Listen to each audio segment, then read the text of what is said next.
Assalamualaikum warahmatullahi wabarakatuh. Nama saya Ito Gusrana Nasution, MPM 2014-0162.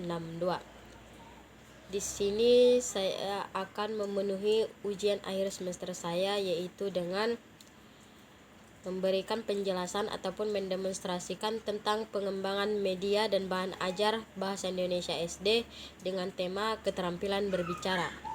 Sebelum ke penjelasan, alangkah baiknya kita tahu apa mata kuliah yang saya jelaskan. Di mana mata kuliah ini ialah mata kuliah tentang pengembangan media dan bahan ajar Bahasa Indonesia SD yang diampu oleh Bapak Rahmat Apandi Dongoran.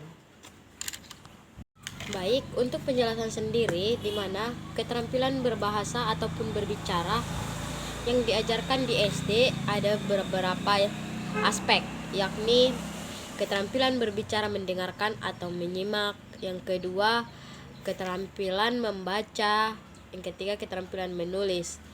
Serta mendengarkan ataupun berbicara merupakan aspek keterampilan berbahasa ragam lisan, sedangkan membaca dan menulis merupakan keterampilan berbahasa ragam lisan. Untuk selanjutnya, apa yang kita ketahui tentang kenapa kita harus mengetahui bagaimana tentang keterampilan berbahasa itu sendiri, agar kita dapat menampilkan bahasa yang baik serta dan santun. Karena setiap seseorang yang mempunyai kemampuan berbahasa yang menandai akal lebih mudah menyerap dan menyampaikan informasi baik secara lisan maupun tulisan.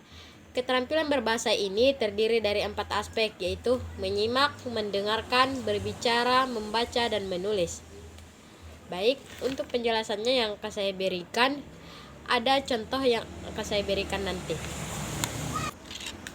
Baik, pengembangan media dan bahan ajar Bahasa Indonesia SD dengan tema keterampilan berbicara, di mana media yang saya gunakan nanti dalam keterampilan berbicara ini adalah media cetak dengan gambar ilustrasi. Media ini saya buat dengan sangat simpel dan tidak memakan biaya yang sangat besar, hanya memerlukan 2 bahan, yaitu gambar yang sudah dicetak seperti ini, lalu ditempelkan pada karton ataupun kardus agar tidak awet, agar nantinya gambar ini menjadi awet dan tidak mudah lecet ataupun kusut. Supaya mempersingkat waktu, saya akan mendemonstrasikan media pembelajaran gambar ilustrasi yang saya buat ini, yang mana nantinya materi ini akan digunakan untuk siswa kelas 3 SD di semester 1. Baik, langsung saja. Yang pertama, kita harus menjelaskan mengenai materi yang akan kita bahas. Contohnya, selamat pagi anak-anak, sekarang kita belajar mengenai peristiwa yang terjadi di lingkungan kita sekitar. Dijelaskan seperti itu. Kemudian yang kedua adalah kita jelaskan cara permainannya ataupun aturannya yang akan saya contohkan. Kembali, di sini anak-anak, di sini ibu akan telah membawakan ataupun contoh potongan-potongan gambar ilustrasi yang terjadi pada lingkungan sekitar kita.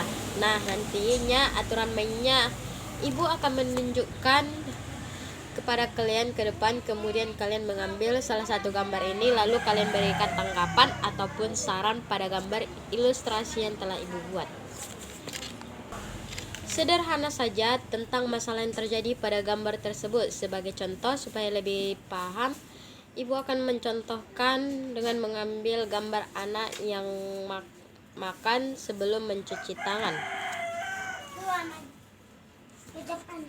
Pada gambar ini coba beri tanggapan ataupun saran, yaitu tangan yang kotor akan menimbulkan penyakit, dan sarannya sebaiknya anak tersebut sebelum makan terlebih dahulu mencuci tangan.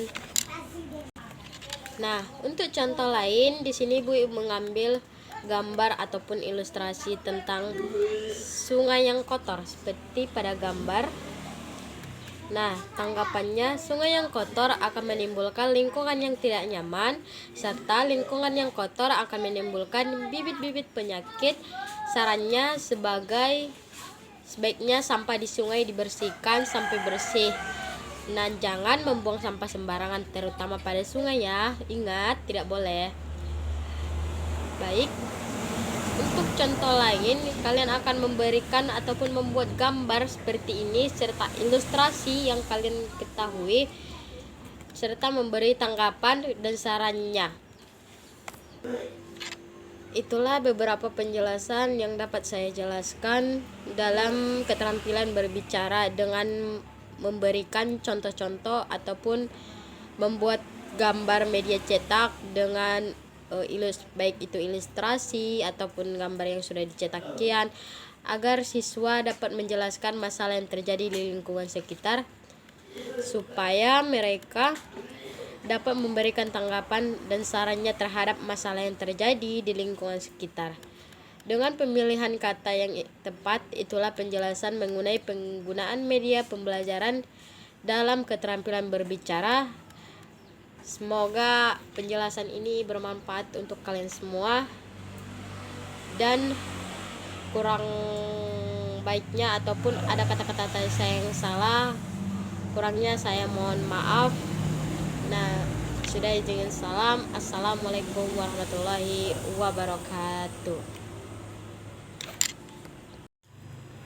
Dalam keterampilan berbahasa, di sini ada pembagiannya seperti jenis-jenis keterampilan berbahasa, yaitu bagaimana kita berbicara sebagai kegiatan untuk berkomunikasi kepada seseorang, ungkapan yang ingin kita sampaikan kepada seseorang tersebut. Untuk yang kedua, berbicara dalam situasi tidak formal maupun formal. Dan untuk yang terakhir, berbicara dengan cara interaktif, di mana di sini kita nanti dapat membicarakan autobiografi, biografi, cerpen, legenda, dan lain-lain sebagainya. Itulah beberapa penjelasan yang dapat saya jelaskan dalam keterampilan berbicara dengan memberikan contoh-contoh ataupun membuat gambar media cetak dengan baik itu ilustrasi ataupun gambar yang sudah dicetak kian, agar siswa dapat menjelaskan masalah yang terjadi di lingkungan sekitar supaya mereka dapat memberikan tanggapan dan sarannya terhadap masalah yang terjadi di lingkungan sekitar. Dengan pemilihan kata yang tepat, itulah penjelasan mengenai penggunaan media pembelajaran dalam keterampilan berbicara. Semoga penjelasan ini bermanfaat untuk kalian semua, dan kurang baiknya ataupun ada kata-kata saya yang salah, kurangnya saya mohon maaf. Nah, sudah izin salam. Assalamualaikum warahmatullahi wabarakatuh. Assalamualaikum warahmatullahi wabarakatuh. Di sini saya akan mempromosikan tentang sedikit kampus saya, yaitu IPTS atau Institut Pendidikan Tapanuli Selatan yang berada di Padang Sidimpuan. Kalian bingung gak sih kalau mau kuliah itu di mana? Jangan bingung dong. Tentunya kalau kalian ingin kuliah, pilih di IPTS saja, karena di IPTS memiliki fasilitas yang memadai seperti aula, perpustakaan, ATM mini BNI, kampus yang luas, serta ruang kuliah, laboratorium, fisika, kimia, biologi, bahasa, dan micro teaching. Musola juga ada bagi yang muslim seperti kita ini, bisa kok melaksanakan ibadah di kampus, dan juga memiliki lapangan olahraga untuknya yang pecinta olahraga seperti futsal, bola voli, dan seperti badminton juga bisa. Namun ada juga kantin loh, biar kita bisa makan di kampus, gak usah keluar kampus pun juga bisa. Dan di sini IPTS juga mempunyai beasiswa bagi kalian yang kurang mampu ataupun memiliki keterbatasan biaya untuk kuliah, di mana IPTS sendiri memiliki beasiswa UKT, KIPKA dari yayasan dan PPA, di mana IPTS ini juga memiliki program kuliah yang sangat istilahnya sangat mudah, dan juga bagi kita yang ingin bekerja sambil kuliah juga bisa, karena di sini kita kuliah cuman 3 kali seminggu. Jadi untuk kalian yang ingin bekerja sambil kuliah bisa saja di IPTS. Ayo buruan dong, jangan tunggu lagi. Ayo daftarkan diri Anda ke IPTS sekarang juga. Berikut videonya dari saya. Sekian.